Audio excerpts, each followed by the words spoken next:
Another day, another Goosed.ie podcast. Myself, Dino and Martin have all been big fans of the Huawei brand in recent years, but due to political tensions soaring, espionage claims growing, and the BS meter constantly rising, Huawei have found themselves in a spot of bother with the United States. So what is actually going on? And is there any hope for Huawei in the European or American markets going forward? Well, we've decided to sit down and discuss it all. But first, a quick word from our sponsors. Horsesales.ie is the future of equine sales in Ireland. Online auctions makes buying and selling Irish thoroughbred horses far quicker and more cost efficient, allowing you to bid on and purchase horses straight from your mobile phone. Whether it's joining a racing club or looking for a new show jumper, Horse Sales is something for you. Why not have a look on horsesales.ie and see if you can buy a new thoroughbred pony for yourself. Anyway, let's get into it. See you on the other side.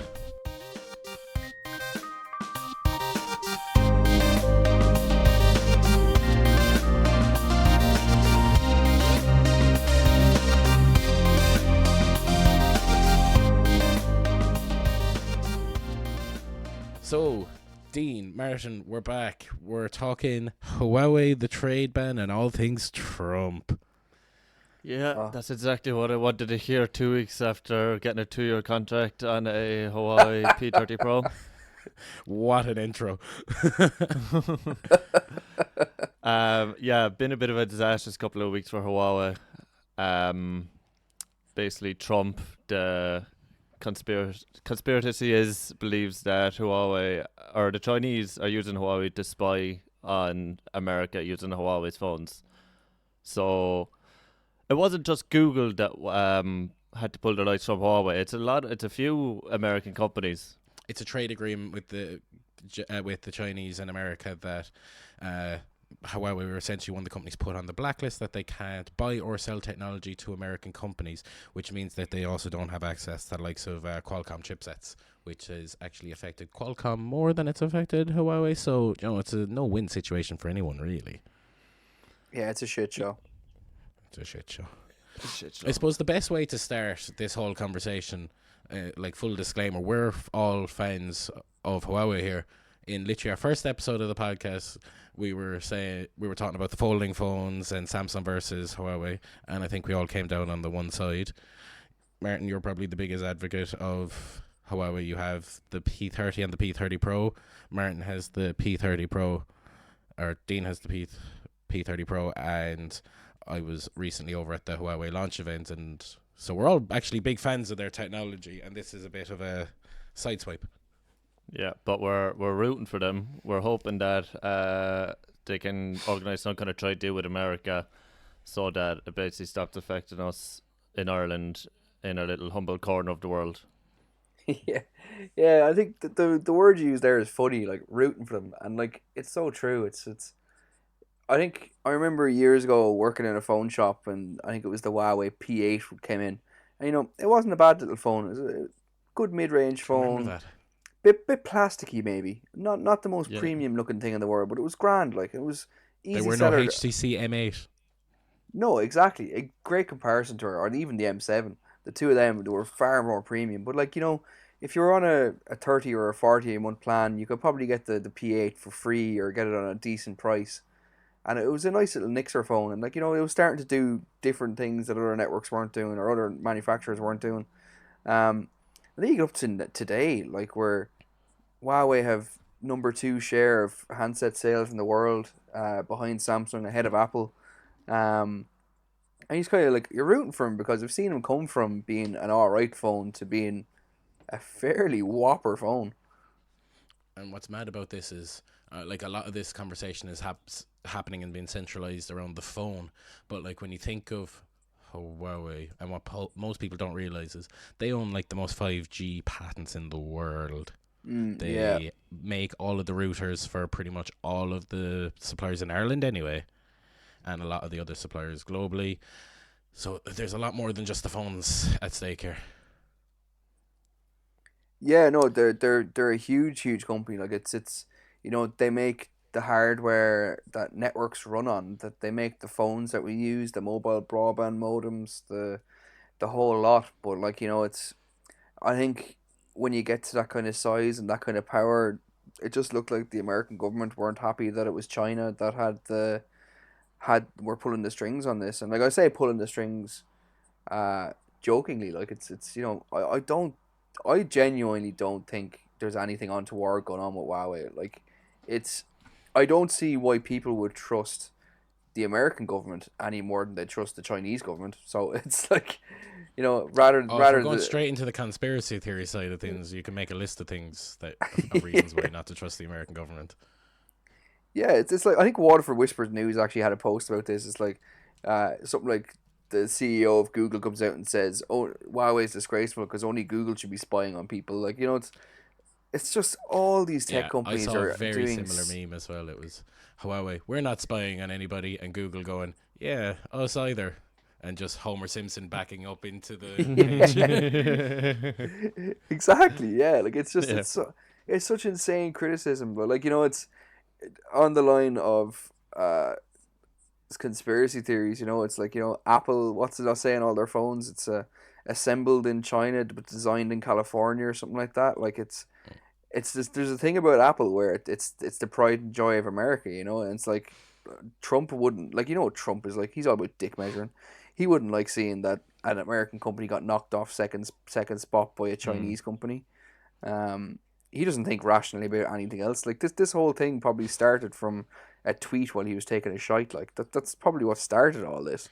Yeah, actually, let's go to the start of this. What actually started all this? So what actually happened that Huawei got this ban or Google problem?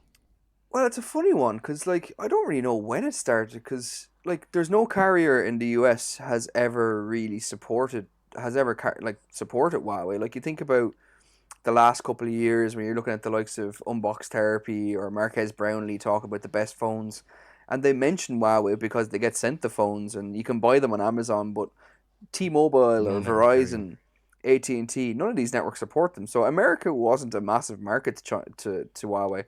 Like, yeah, It's kind of like the OnePlus over here. No network up until today has really picked them up. exactly, yeah. Like, it hasn't been a massive place for them. But at the same time, there was this, because it was a Chinese company, there was this underlying lack of trust between the US and Huawei, and there's just always been this kind of undertone of they could be spying, or they could be using their hardware for this, or they found chips in their phones that did this, and none of it was substantiated. It was all, well, for want of Trump's own term, fake news to a certain extent. Mm. And yeah, and on that point, like, I think the phone side of things, like, I don't really understand. You're just like, meh. What I can understand is, as an American, why you wouldn't want Huawei creating the country's infrastructure for 5G. Especially with the espionage relations or the trade relations between the companies, the countries. You could go, well, in America, we're going to want to build the infrastructure American for obvious reasons. And I'm like, okay, fair enough. Yeah, well, it seems that America seems to be very much anti 5G. As you know, there's a lot of rumors going on about 5G that could cause cancer and all of this. Like, but as far as I'm concerned, at the moment, like, it's a lot of bollocks. It's not going to cause cancer. Diplomatic as anymore. ever. It's not going to cause cancer any more than 4G or 3G did. But like, this seems, well, we're just going to stick with 2019 for now. But it went to the point where America even got onto Germany, and they were saying this because it's Huawei are the one who are really releasing infrastructure on 5G at the moment. So the US State Department on the 6th of February basically discouraged other European countries from using Huawei equipment in their 5G rollouts. And then USA got onto Germany. They were saying, if you do use their equipment for 5G, we're going to start limiting intelligent with you. So it's not just a thing that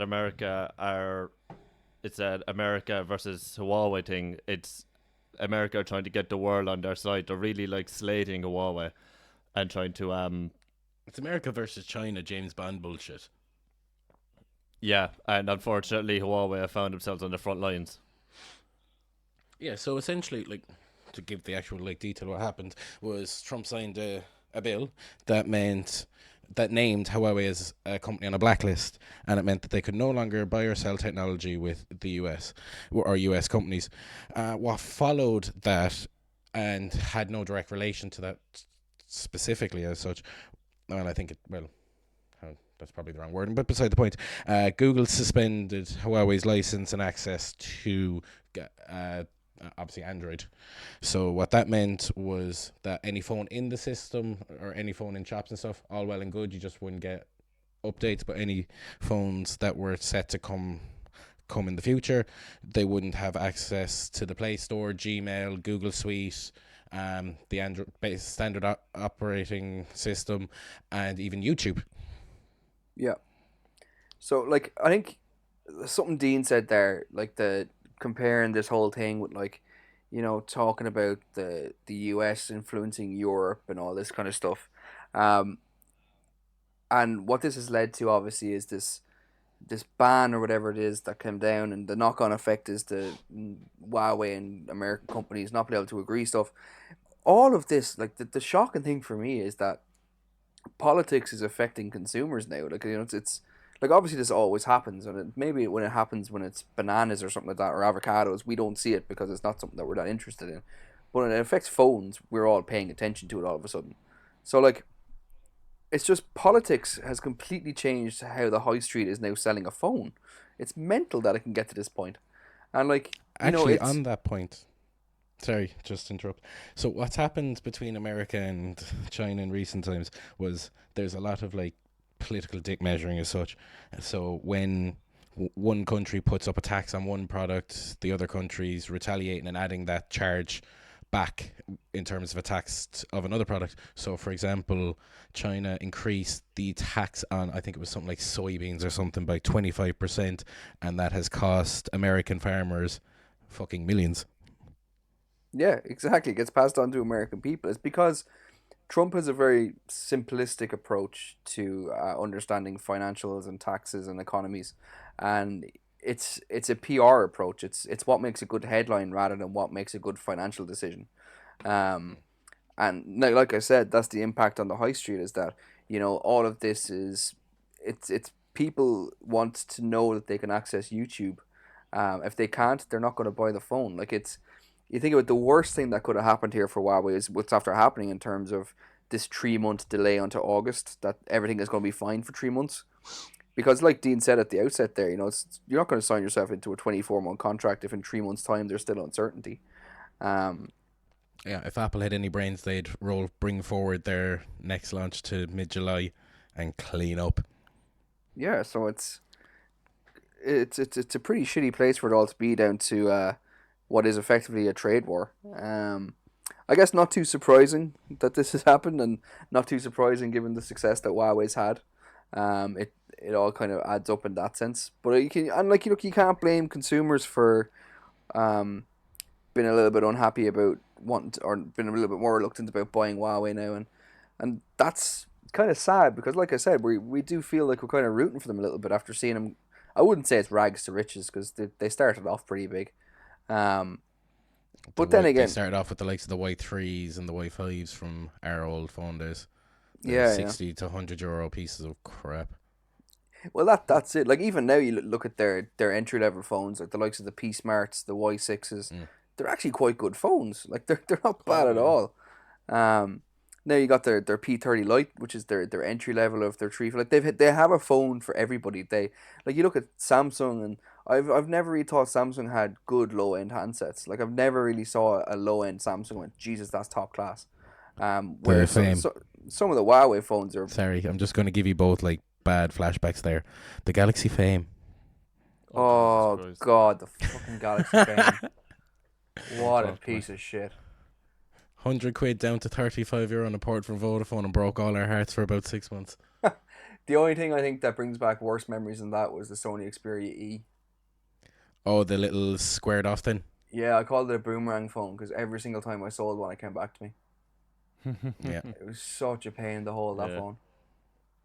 Actually, speaking of Sony, they're another company that has a lot of phones in the same price points as well. So I was obviously testing them out. And to be fair, the 10 is quite comparable to, the Huawei mid-range as well, I found. Do you know what? It's something that we can't forget about. Is like if consumers are understandably now reluctant to look at Huawei, what do they look at instead? And the likes of Sony must be sitting back, lapping, like licking their lips, like going, "Finally, a break." Yeah. Well, this is you might say finally a break, but in typical Sony fashion, and I hate saying it because I'm actually, I've always, quite liked Sony phones, but they're not gonna do any marketing, they're not gonna do any promotional push to drive that point home. Yeah, they're a classy company though. That's the Japanese for you. Yeah. But as well as that, now when we're talking about like tariffs and trade wars and all that, Trump is apparently meant to be putting increasing taxes on gaming consoles, which obviously consumers will take the hit straight away as well. Yeah, but that's because gaming addiction is now officially classified as a disease from the World Health Organization. Yeah. But again, this comes back to simplistic views. Like if you're looking at, like let's call a spade here. Trump is simple, and like That's if nice. he sees the likes of Chinese company Huawei, we're in a trade war with China. That's what we do. We hit that. In games consoles, he'll turn around and say, children are playing violent games like GTA and they're shooting people, rather than saying, no, it's your unbelievably easy to get a gun laws that are causing all these issues. Like he's got this, and obviously the NRA are funding him massively as well. So he has all these like outs where he blames technology, or he blames, like let's face it, technology is like the unknown. Like we were talking about recently about scooters, they get a negative. And by the way, little plug, check out our last episode if you want to hear listen to that. But Boom. like scooters get a negative vibe because they're new, they're different, and that's what Trump is playing on here. He's like, Chinese company phones, oh they're evil, they're bad. Games consoles, oh violence, they're evil, they're bad. Like everything is just simplistic to him, and so he does the easy thing, tax it, and doesn't realize that that's been passed on to U.S. consumers, or more importantly, he does, but U.S. consumers don't, and then they vote him back in again. Which I God, hope let's they hope don't. that doesn't happen. Oh god! But this all actually, do you know what? This kind of whole move is a long time coming. I was listening to something actually not long ago, and it kind of dates back to the 1980s and the release of we'll say the common house computer, because I'm gonna nerd out here for a minute, so just let me run. So essentially, what happened was, at the same time, China started building huge manufacturing warehouses in Shenzhen. So as American technology and the likes of the Apple computers and stuff were growing, they were getting cheap manufacturing labor in China in return for being able to sell the products at consumer level prices. Throughout the 90s, that trend continued, and the Chinese economy has obviously grown off of the influx of extra companies coming and getting manufacturing, blah blah blah. People get more money, people get more educated, and now they're not happy sitting back doing the manufacturing. They want to get into the design game. They've got 20 years of watching, learning, and building, and now they know what they're doing. So essentially, over the last 10 years, you're seeing the Chinese company, building better phones, phones that can compete, if not better, the American equivalents. And this isn't just related just to phones, this is across the border. And now that America has hit a bit more of a skid in terms of their economic state, you have someone like Trump going, we need to get manufacturing jobs back to America, and you have China kind of going, well, we don't actually give a fuck, we're designing them now.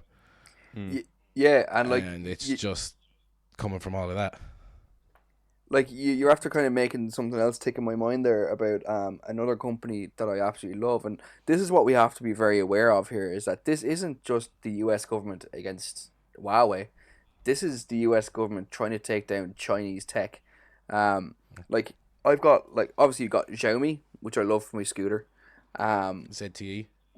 ZTE, obviously Huawei, but then there's a lot of stuff coming out as here as well. Like you got Anchor, who's a company who I absolutely love. They create AirPods that look better than Apple AirPods and sound better than them, and they're about 100 quid cheaper.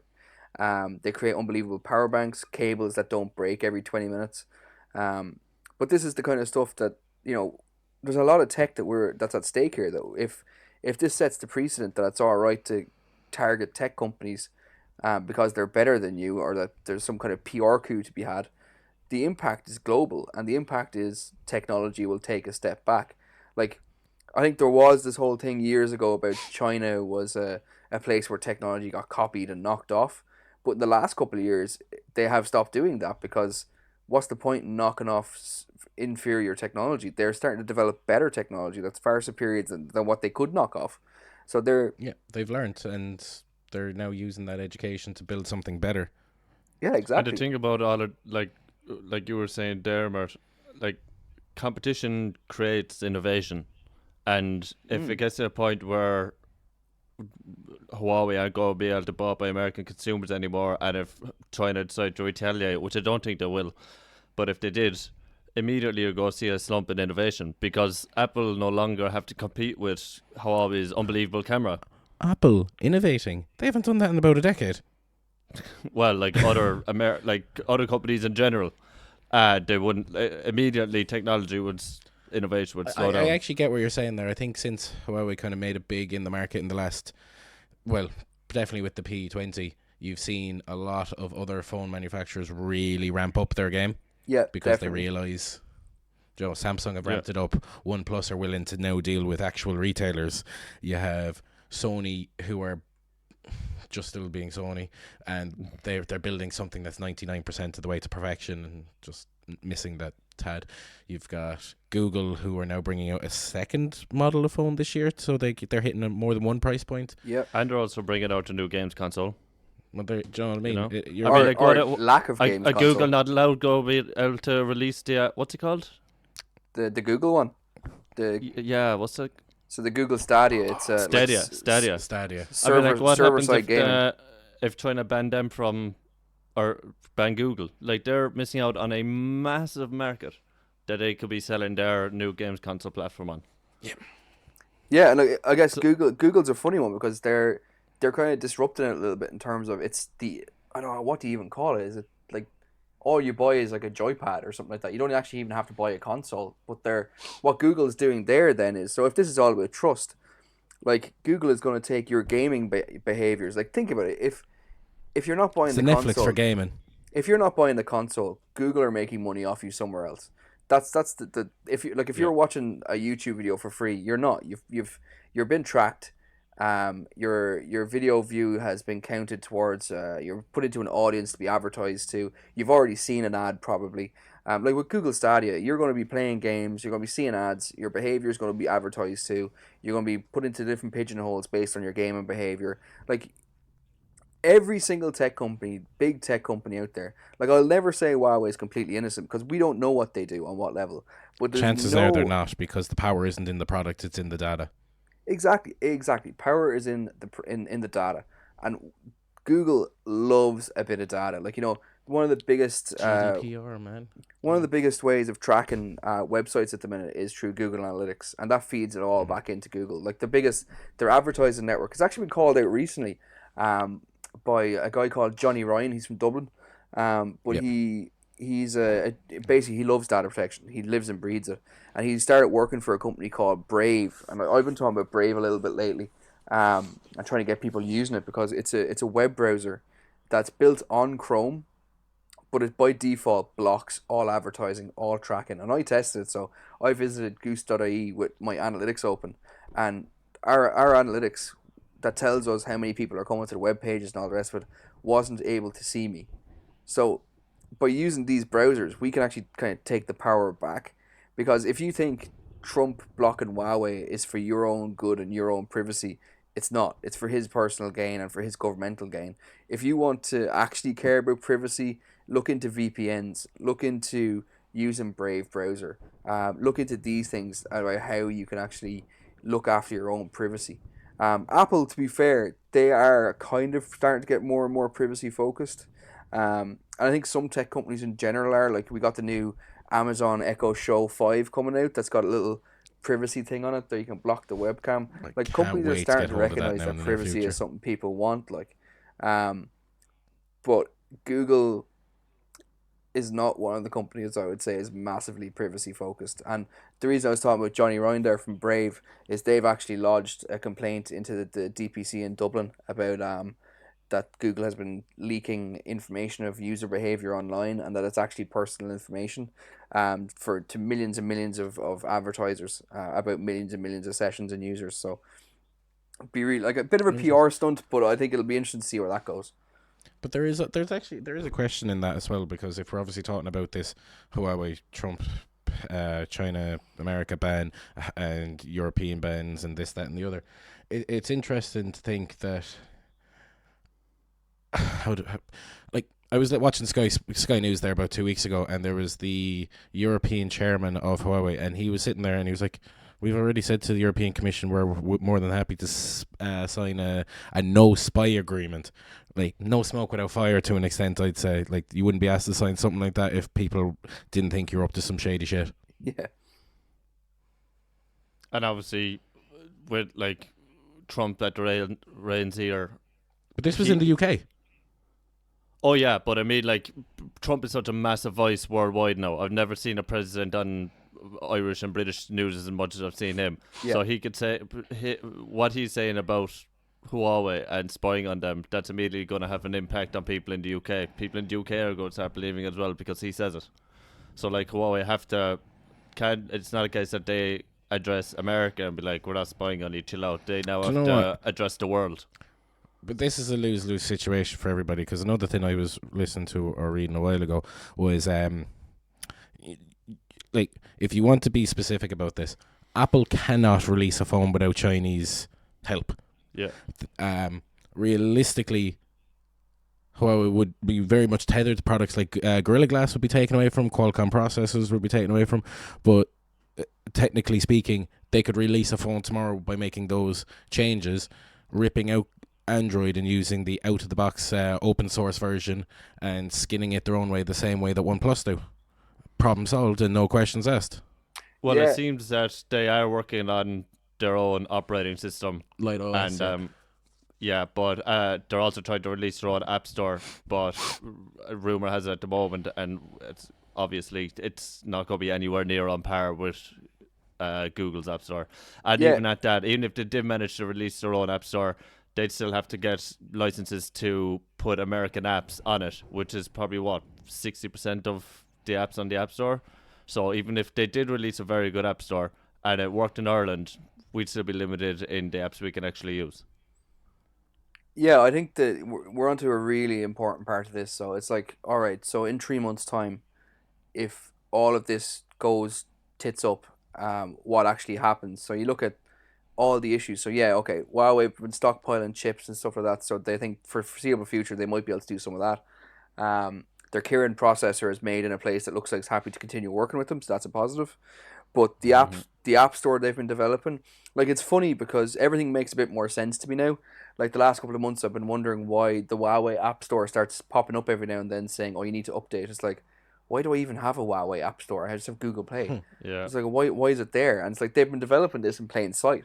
But totally agree with you. I don't think that the Huawei App Store is going to cut it for people who, like, you're going to have people sitting there with what effectively feels like a Windows phone next to a Samsung Android phone. Like, it's just not going to have the same style and panache to it. Now there's the other. I think the question on that is, like, if they're going to go the OnePlus route and use the open source version of Android, then is that not the bypass? I don't think so. I don't think it's going to have the same level because you're still not guaranteed access to YouTube and other Google apps, and that's the issue. Like, people are fickle when it comes to tech. Like, as much as I love Huawei, you put a Huawei phone beside an iPhone and a Samsung phone and turn off all the screens and they look the same. It's all these phones do more or less the same thing. Huawei happens to excel in one or two areas that I personally really like the camera and battery life. And those two things mean that's my phone of choice. It's the phone I love to use the most. Not everybody will hone in on a detail like that. Like, most people will just be happy to go, I'd rather just have a phone that's going to work in the next couple of months. But like, what I'm taken aback by is how prepared Huawei was for this. And I think that's the biggest pity, is that maybe everyday consumers won't pick up on this, is that Huawei didn't just like get blindsided by this. Like, they've been developing this operating system since 2016. Like, for the last couple of years, when they started bringing out, they stopped using SD cards And I was like, well, why this new nano card thing that they're creating? It looks like a nano SIM card, but it's actually a memory card, and it's completely designed by Huawei. It's their own thing. I was like, it's a bit mad they started doing this. Like, why wouldn't they just use SD cards? And then it came out this week that SanDisk or the SD board basically removed them as a valid company from using them. Now they're back there now, but it meant that for a while there they wouldn't have been able to develop SD card technology within their phones. So they have thought of, I would imagine, everything here. If they're thinking of SD cards and stuff, like, they're the kind of fine details that usually slip through the cracks. Whereas it looks like they could be prepared for the nuclear holocaust of all things to happen in terms of Huawei and Google and America. But at the same time, I think their big market's China. That's what they care about most. Like Europe, I think I is don't like think they're going to lose out there anyway. I think no, like Europe is 5% of their market, something like that, something pretty small. And it's all been recently acquired, and yeah, we'll lose out massively. Consumers will lose out in a great gadget, but if Huawei in China releases their own operating system, that's whatever it is, and it's got, like, we're looking at the Huawei App Store from our point of view and going, oh geez, it doesn't have WhatsApp, but like, you know, in a 6 months time you could look at it, it might have Baidu, it might have all these Weibo, all these like things that are massive in China because they're catering towards their market of 95% of people, not us. Which is understandable because they've had to really react to a huge thing that's happened in the market. But my biggest fear is that in the next couple of years, and I really hope this doesn't happen, that we could lose Huawei from the market. My even bigger fear is, like, you've heard us talking about this week in and week out. Isn't it great to see the Irish market at the minute? You know, we've got OnePlus, we've got Xiaomi, we've got Huawei, we've got Apple, Samsung, Google, all these phones on the market. And my biggest fear is that you look at the Chinese manufacturers, in the next 2-3 years, we could lose Huawei, OnePlus, Xiaomi, all these phones that we've been waiting Samsung years to get. Like, for all we know, like Samsung, I know they're Korean, but like we could lose them. Sony, Japanese, it could be Asian phones. Like, we don't know what's going to happen. There's huge. And could I also point out another thing as well, Mert, that it's not just the phones that'll be affected by this, but Huawei's laptops also run on Microsoft, which is another American company. So that market is also going to take a hit. And their routers and their infrastructure, the cell towers. Yeah, and down to the fact they use Intel chips. Like, they can't get Intel chips for their laptops anymore. Yeah. And apparently they were looking to do a deal with Apple to supply Apple with their 5G chips. Fuck them. That's another market loss right there. So, like, I don't know. What do you think is going to happen? Do you think that this is going to be upheld? No, I think it's a political power play, and I think it's going to blow over. The only problem is it's going to set back Huawei massively, and it's like I said, it's a pity. Like, it's a real pity because it's a great phone, but like, there's already people I know who, like, you know, they might have bought them and they're asking. Like, you can see online, people are asking. Can I return my little it? brother got the P30 Pro, we'll say, on the Wednesday, and I swear to God, 8:45 the following morning, why did you tell me to fucking buy this? It's like, what you mean? He sent me a link. I was like, oh crap. Yeah. And like, but that's the thing. Like, it doesn't matter about what does happen or what might happen. What matters is consumer confidence. And if people on the high street are starting to lose consumer confidence in a brand, they'll stop buying it. Because it's such a competitive market. Of the play, though? Could that be part of the play? It's like, we know we can't beat them, so we just take a dent out of them. Yeah, exactly. And like I said, the frustration here is this is politics. It's all politics. Propaganda. Yeah, it's politics impacting everyday consumers from getting the best gadgets, and that's a real shame. And this is it. I think there was, I can't remember who said it now, but there was somebody saying that whichever country controls the 5G infrastructure, they're basically the country with the power. Yeah. And at the moment, that looks like it could be China. And Australia have actually banned Huawei from using their tech in developing the 5G network over there. So that's already one big enough market out the window. Do you know, I don't mind that. I don't mind countries wanting to look after their own infrastructure for their own reasons.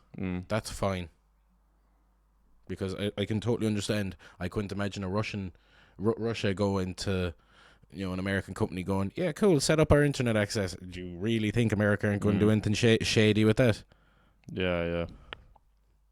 And getting it done by a third party country, if China and Australia have a falling out in 5 years' time, China just go, right, turn that off. Gone. Yeah. So. I like we said, there's a 90-day extension for Google stores to continue operating on Huawei's phones and other products, tablets and that. Like you said, Mert, I could see this probably blowing over. I don't think it's going to majorly impact us in a big way. Like my phone hasn't started operating differently. I can still download apps. I can still use YouTube and all that. And in 3 months' time, I think I still probably will be able to use them. My phone's just not going to. It's not a case that would just like make it clear to like our listeners now. It's not a case that in 90 days' time your phone's just going to stop working. Yeah, it's not the Millennium Bug all over again. Exactly. Yeah. It's not Y2K version 2 happening over here. Every time someone says Y2K, I just think of Chris Jericho. Yeah, he's good. And then we're on to break the walls down, and then we're on to Great Wall of China and Trump building a wall, and then we've come full circle. Yeah. And because it comes back to the walls of Jericho, it all worked. Works perfectly.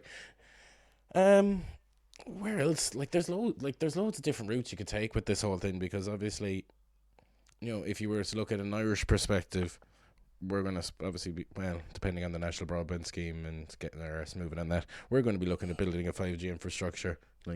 Do we do it with Huawei? What do we do?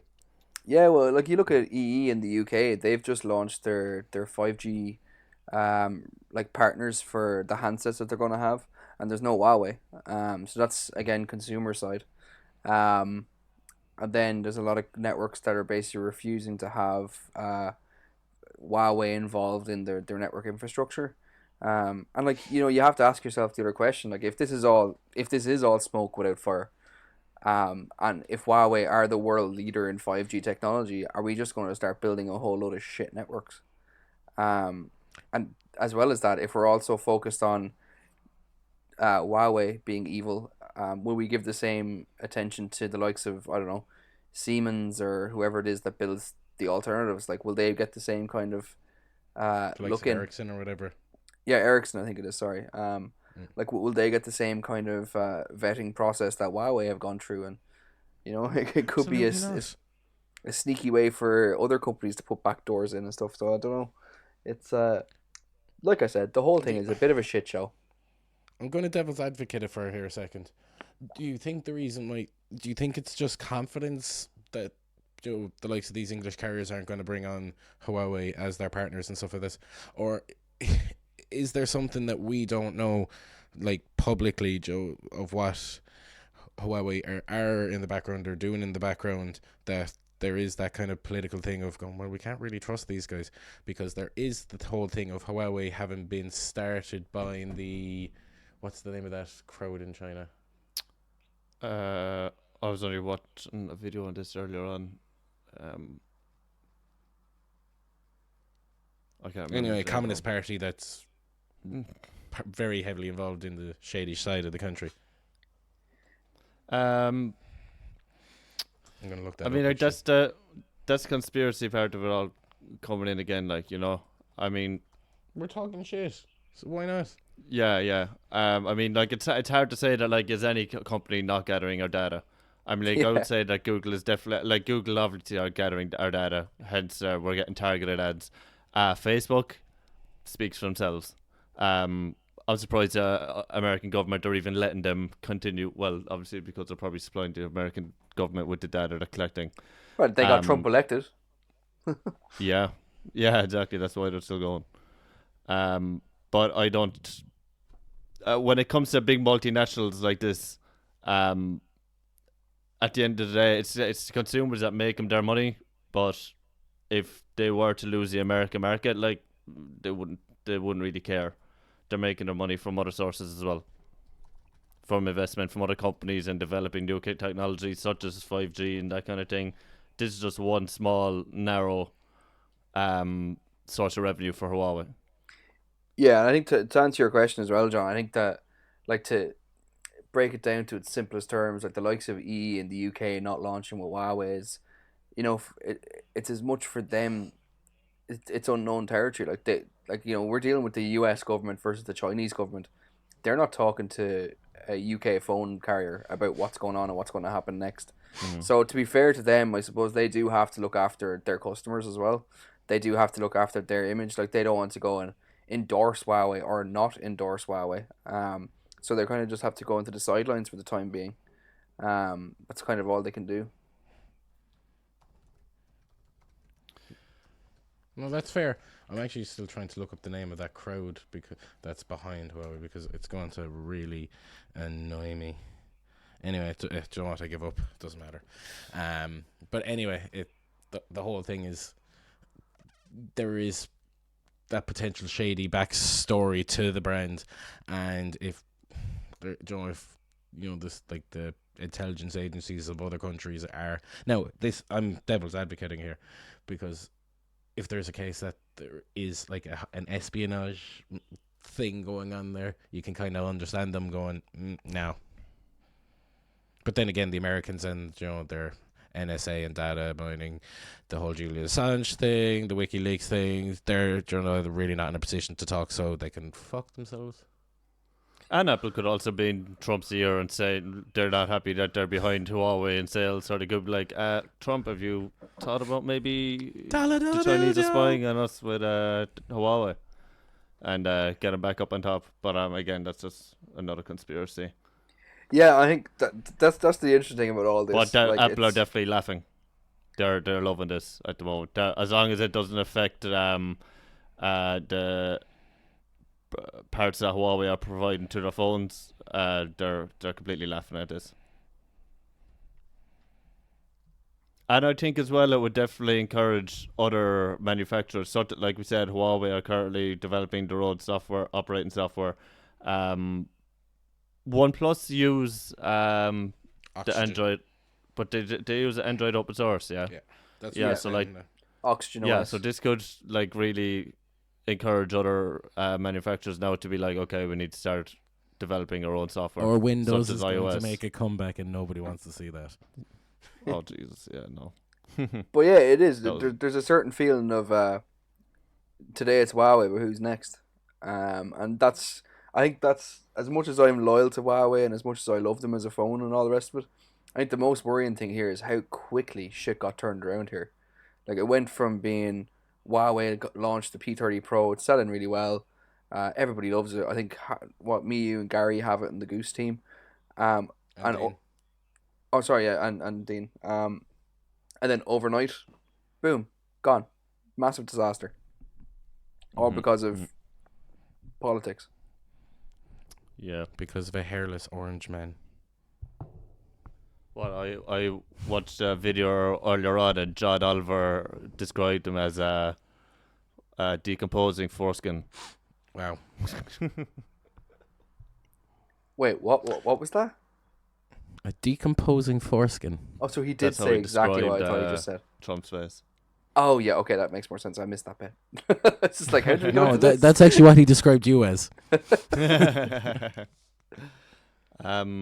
yeah, so like we said, so in the long term, don't think it's going to have a massive impact. We think that hopefully this will be turned around, but we might look to wrap it up. So what's your conclusion? How do you think this is, what do you think Huawei State is going to be in a year's time, John? So I'll answer first and then Martin. I think it's a lot of political dick measuring. I think it's all going to blow over, but just in case, for the next like month or so while this all gets sussed out, probably don't buy a Huawei, just to be safe. And that's really all I'll say on that. What do you think, Bert? See, it's very hard. I don't know, because I've got the P30 Pro. I'm also looking at the P30 and the P30 Lite that's coming, and I wouldn't go forking out $2,500 for the new Mate X folding phone. Maybe. It's hard for me to like. Look, it's very hard to say go buy one because we're in a lot of unknown territory right now. So it's so funny that the parallels between this and the last episode on scooters, I feel the exact same. It's like we're at the mercy of governments and politics, and governments and politics don't always know what they're talking about, and they don't always do the right thing. So as much as you think this is going to be an episode of TV on Netflix where everything ends the way we expect it to end, God knows what's going to happen. Like Huawei could be banned in the morning, Xiaomi could be banned in the morning. It's and that ultimate Game of Thrones line: if you think there's going to be a happy ending, you haven't been paying attention. yeah, pretty much. So like God knows what's going to happen. But then again, the thing is, if it doesn't stop with Huawei, so you go out and you say, oh, I'm not going to buy Huawei, I'm going to buy OnePlus or ZTE or something else, or even Samsung, and next month they take on Korea. You're not exactly safe either. So I can't see this coming to a point where Huawei phones are completely dead. Like I think next year the P40 will launch. Like look, there's three comparisons you can make. If Britney Spears survived 2007, Huawei can survive this. And if Samsung survived the Note 7, Huawei can survive this. That's fair. Yeah. Like none think of the about products are blowing up yet, so it's a really like I haven't like this is an article I'll probably sit down and write tonight because I can't believe I haven't thought of this yet. But like think about the Note 7. Phones were literally exploding in people's pockets in their houses. They weren't allowed on planes. They were completely barred. And we don't even think about that anymore. it's ancient history. Yeah, the Note 9 is out and the Note 10 is probably breathing down its neck. Yeah, and like Samsung recovered from what was a complete disaster. And like Samsung recovered from YouTube videos of people actually seeing their phones exploding and going on fire. Huawei haven't actually been seen or being caught doing anything yet. Yeah. But that's the nature of espionage. Yeah. If you get found out, you're not a very good spy. Yeah, true. So is the ultimate solution to all of this that some Irish manufacturer just needs to step up and go, do you know what, we're going to make some bitchin' smartphones? We don't want to see any Irish manufacturers making smartphones. I want to see an Irish smartphone. It would just be a baguette with a touchscreen.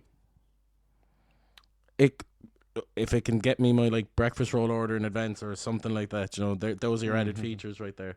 Rain mode. I couldn't think of anything more worrying. Like whenever it comes back to an Irish manufactured solution, they're usually like. Do you remember there was an Irish car? I think back in the 70s. I think it was called. There's an Irish electronic car being built now. It ain't pretty either. But look, I guess technologically impressive. We just don't tend to design great solutions. Yeah, no. So, unless you have any final comments, lads, we might wrap it up. Yeah, Martin, do you want to see us home on this one? Yeah, sure. I suppose here's hoping to technology winning out and Trump getting voted out as well. Fingers crossed everything works out and these P30 Pros that we've all got sitting in our pockets don't just become very expensive paperweights. But yeah, that's pretty much it. I hope you kind of enjoyed the episode as well.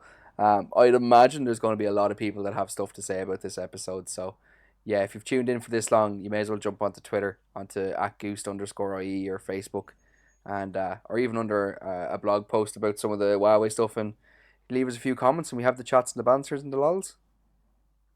100% agreed. Cool. And until next time, see you in a while, boys. See you in a while, lads. Cheers, boys.